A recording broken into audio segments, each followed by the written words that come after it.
Morning glory, America. Bonjour, hi, Canada. Greetings to all my 400 affiliates across the United States on a Super Wednesday. The aftermath, Joe Biden pulls a Lazarus, coronavirus spreads, and all the news you need is right here. Latest on coronavirus, Senator James Lankford, good morning. It's great to have you. I just want to give the numbers so people know what we're talking about. 93,017 people infected globally. 3,201 people dead, including 9 in America. The Tokyo Olympics may be postponed. Hong Kong has followed the half-point Fed cut. What's your reaction generally to coronavirus? Then we'll turn to Super Tuesday. Let's start with health and then go to politics. Yeah, we've got 60 different countries that are involved, including spreading around the United States, but it's not rapidly spreading. CDC still came out yesterday and said there's still a low threat, low risk in the United States. This is everyone pay attention to basic taking care of yourself on it, and if you feel sick, to be able to go check it out. This week, we have rapid tests that are actually coming to about 2,500 locations across the United States. They've worked very hard to be able to develop a diagnostic. They can get out to different hospitals. That will continue to accelerate in the next couple of weeks as they develop a test, then test the test, and then get it out there so they can actually do the test. That's all just the standard process of trying to get something up. But this is a brand new virus, and being able to get something out there is really important so people can just know. At this point, people have a cold or a flu, they immediately think, oh my gosh, it's coronavirus.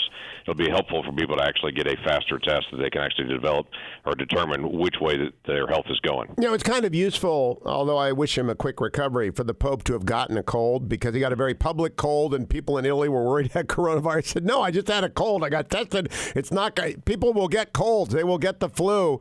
And even people who get coronavirus, the mortality rate, if you're not old or otherwise health impaired, is very low. Yeah, it is very low. So you take, for instance, people 20 years old and younger. Worldwide, we've had one person die from coronavirus, 20 years old and younger. This is apparently a virus that does not affect the young. People that are 50 and up are higher risk for this. But even those, it's those with other health complications that are most at risk. So, again, everybody needs to be able to pay attention to it. We get that and should. But at this point, there's still a responsibility to be able to everyone take care of yourself and to know that the risk in the United States is low, and the folks that are doing the science are busting their tail to be able to develop not only the vaccine, but the diagnostic tools to get those out as many places as they possibly can, and so people can track their own health. But in the meantime, you're right. Take care of a virus, take care of a cold, take care of the flu, get your flu shot. All those things will help you in the days ahead. Dr. Fauci will be joining me tomorrow for the latest on the update on the science. Let's turn to politics, Senator Lankford. You serve alongside of Elizabeth Warren and Bernie Sanders. You served under the presiding officer of the Senate, Vice President Biden, when he was vice president for 8 years. So you know a lot of these players. I'm stunned. I thought Joe Biden was down and out after Nevada. I was wrong, and that's my business. You get wrong sometimes, but the Lazarus thing he's pulled here is truly amazing. What do you see going forward? Yeah, it is pretty remarkable. Now it's going to be a matter of digging in. There, a lot of folks on the establishment side were pushing, obviously, really hard for Mayor Pete and for Amy Klobuchar to be able to drop out and endorse Joe Biden. There's going to be equal amounts of pressure now for people to push on Elizabeth Warren to be able to drop out and endorse Bernie Sanders going forward. The difference in many of the states last night between a win or a loss for Bernie Sanders was Elizabeth Warren's numbers, and so there'll be a lot of that talk back and forth, and we'll just see what direction they choose to go, who chooses to stay in and who drops out. Bloomberg is a math guy. He is apparently one that watches the numbers pretty close everywhere, and he should see numbers that are exceptionally low. He spent $500 million last night and only got 46 more delegates than I did, and I didn't even run. So it's a pretty painful thing for him to see the math. So if it does become just a two-person race, the states seem to favor Joe Biden, who won in Oklahoma convincingly.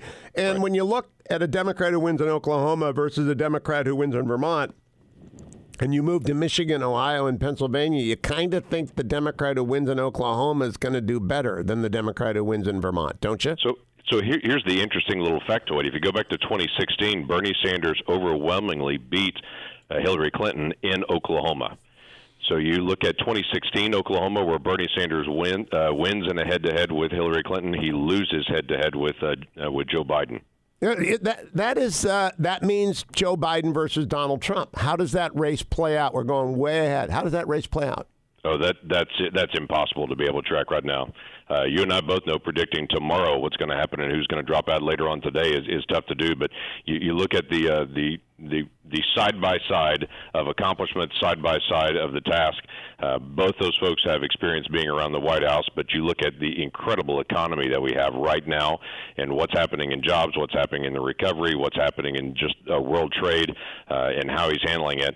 There's a lot of support and a lot of energy behind President Trump right now, rightfully so. Well, do you think that will be diminished if the economy takes a hit in Q1 because of coronavirus? And well, I can't say obviously. There are some sectors of the economy like Amazon and medical stocks are way up this morning, for example. There are some parts of the economy that do well. People are buying homes like they've never bought homes before with the Fed cutting interest rates down, a 10-year bond at 1.01%. But I still think we will see a contraction in Q1, right? Yeah, it's pretty likely we will, just based on you look at energy and the energy consumption in China right now, how low it is based on so many factories sitting idle, so many people not traveling. Obviously, that affects global gasoline stocks and energy. All of those things affect the entire world economy. Prices drop for that, and people enjoy that lower price here, but it also affects job development and job growth.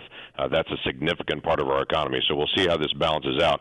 But whether you're an airline stock or whether you're a cruise ship or whether you're a resort or whether you're major events, all of those are having to be able to look at and determine what they're going to do and how they're going to play this out. And the great unknown on this, Hugh, is for most of these events, when we've had a virus like this that is spread, once it gets to summertime, it dramatically slows down. So can we get to May, for instance, keep the threat risk low in the United States? It warms up.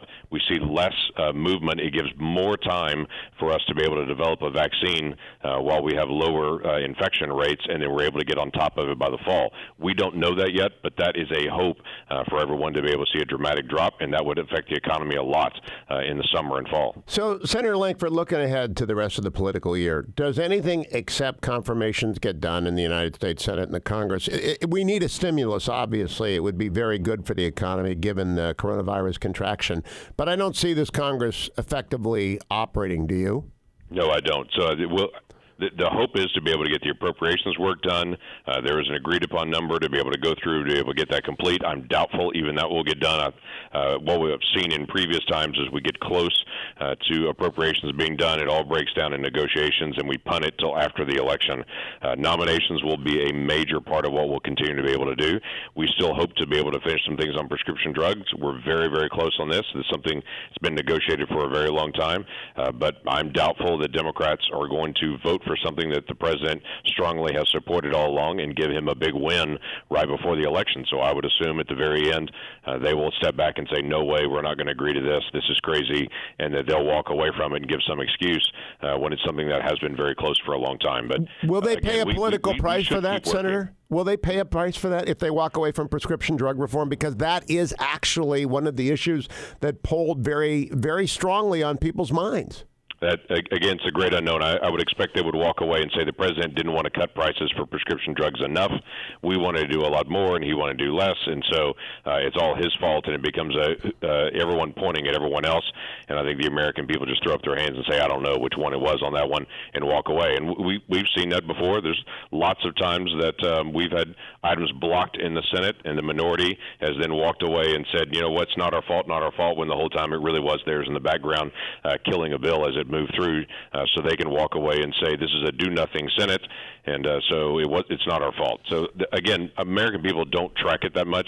They just want to be able to see the results, and at the end of the day, I hope that we can get this stuff actually done because we are so close to so many of these issues. Now, a last question asked for crystal ball, and it's always dangerous. I was wrong 72 hours about Joe Biden, and so I'm asking you to do a dangerous thing. But let's look at the United States Senate after November. Last night, Jeff Sessions and Tommy Tuberville proceeded to the runoff in Alabama. And that means Doug Jones is done, in my view. So the Republicans are up one. That means 54 to 46. But they've got contests all over the place. How do you feel about holding on to the Senate, James Lankford? I actually feel very good about holding on to the Senate. Well, we have really remarkable folks in those Senate races that are most contested. We saw Cory Gardner beat an incumbent 5 years ago, I guess 6 years ago now.